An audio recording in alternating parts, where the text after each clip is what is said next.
আজ থেকে বহু বছর আগে একটি গভীর জলাশয়ের ধারে এক গাছে একটি সারস বাস করত। আর সেই জলাশয়তে প্রতিদিন জল খেতে আসতো একটি শিয়াল। এইভাবেই সারস আর শিয়ালের মধ্যে ধীরে ধীরে বন্ধুত্ব তৈরি হয়।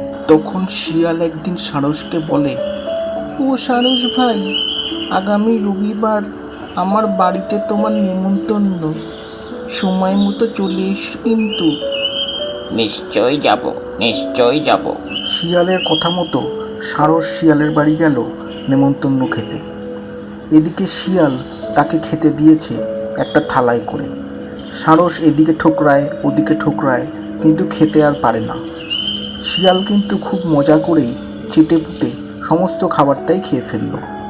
এদিকে সারসকে না খেয়েই থাকতে হলো। খাওয়া শেষে শিয়াল বলল, ঠিক মতো খেয়েছো তো বন্ধু? হ্যাঁ হ্যাঁ, যা খাইয়েছ।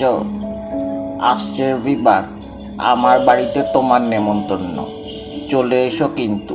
পরের রবিবার আগের কথা মতো শিয়াল গেল এবার সারসের বাড়ি নেমন্তন্ন খেতে। সারস একটা লম্বা গলাওয়ালা পাত্র করে শিয়ালকে খেতে দিল।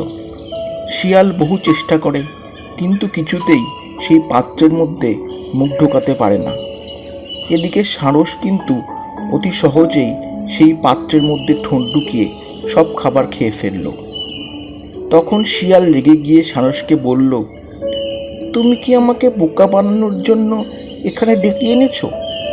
তখন সারস বলল, এই জিনিস তো আমি তোমার কাছ থেকে শিখেছি, ভুলে গেলে?